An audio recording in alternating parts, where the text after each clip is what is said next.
Okay, so in the first box, we're gonna do a technique that is just called a wash. So you're gonna take a color, so I'm gonna start with blue, and I'm just gonna lightly brush it all the way down one of my squares. So that's my wash. Okay, and I have to keep reloading because I'm actually trying to get the same pigment all the way down. Add a little water because it got a little dark in a spot. Okay, so there's my wash. The next one is a wet on dry technique, which means you work with a wet brush and a dry paper. So I'm gonna load my paintbrush, and then I'm gonna use overlapping strokes. So see, they're overlapping each other. I'll load my brush again, overlapping. Okay. All right, so that's the second one. The third one is a wet on wet technique, which means you're painting with a wet brush on wet paper. So wash your brush out really good, and then you're gonna wet the paper in one of your squares. So it's just wet with water. If your water is a color, you may have to go get clean water. And now I'm gonna get my wet paintbrush and paint on top of that. So see, it kind of blends smoothly. Okay, so that's wet into wet. Okay, so next is drop color wet and wet. So dropping color means exactly that. You are dropping very wet paint onto a wet surface.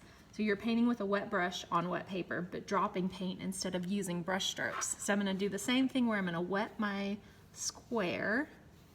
I'm gonna get a lot of water in that blue, and then I'm just gonna drop it in. You can tap it on your hand. Be careful, it'll splash on your neighbor.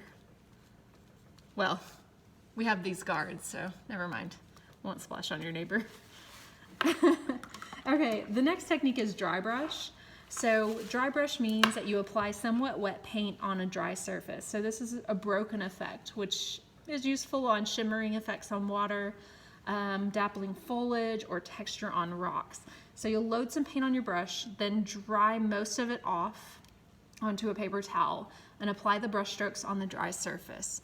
So I'm wetting my brush real quick, wetting my pigment, drying it a little bit on a paper towel, and then I'm brushing. And so what you can see is the technique actually happens down here where the paint is off my brush. I get this really interesting texture. So that's dry brush. I can go in different directions too to get different textures. Okay, next we have hard edge. So hard edge is painting wet paint right next to a dry color to achieve a clean, sharp edge. So I'm gonna start with a different color. So I'm gonna start with my orange. And this one actually you're gonna have to wait and let it dry. So I'm gonna do a little mountain. Now that has to dry. So I'm gonna skip that for just a second, let it dry, and I'm gonna come back to it. But after that, then you're gonna paint right next to it, not overlapping the area or the shape you just painted. You'll make sure you have a limited amount of water on your brush. Too much water will be uncontrollable and run back into the painted area. So let's get that dry. If you have a blow dryer, that helps it dry a little bit faster. And I'm gonna go in with my blue. I've got to be really careful because mine's not totally dry. So I'm trying to keep it clean and away from that edge.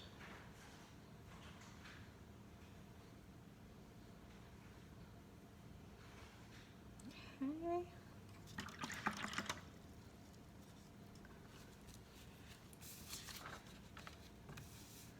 All right, so the next one is our soft edge. So soft edge is painting wet paint right next to the wet color to achieve a bleeding of the colors. So the result is fuzzy and out of focus. So load some paint onto your brush and paint an area. I'm gonna go back with orange. While the paint area is still wet, paint another color slightly overlapping the first, and the colors will bleed together. So I'm not actually gonna use blue on this because orange and blue mixed together give me a neutral, and I don't really want that right now. So I'm gonna start down here with my red and paint over orange, and they just blend. beautiful. I'm going to take that one step further, wash my brush, and down here next to the red, I'm going to paint yellow. Paint that into the red. Now that's not blending as nicely as I'd like it to, so I'm going to go back with a little more red and blend it into the yellow so that line goes away.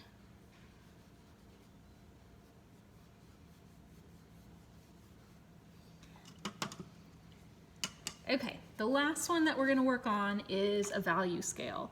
So value refers to the lightness or darkness of a color. A value scale is a chart that shows the gradual transition of a color from light to dark. In watercolors, colors are made lighter by adding more water to the pigment. So you're going to begin with the lightest value. Load your brush with a small amount of paint and mix it with a lot of water in your mixing tray. So let me grab my mixing tray.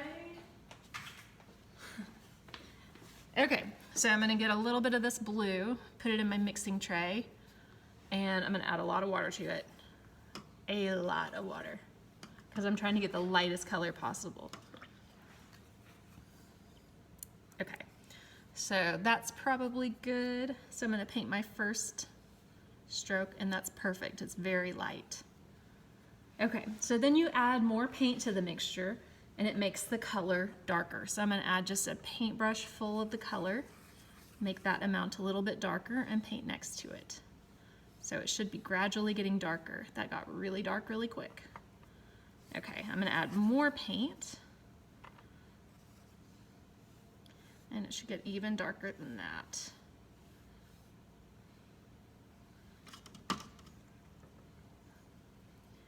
Okay, I got too dark too quickly.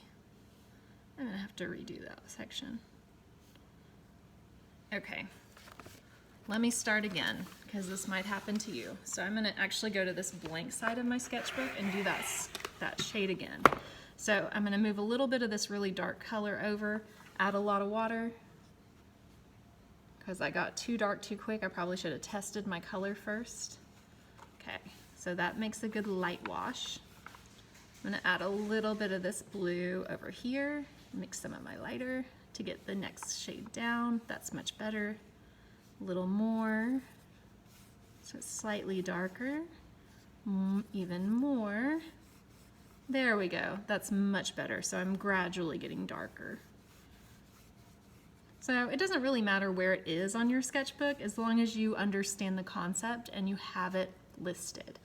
Okay, so that is it for this assignment. Thanks guys, see you later.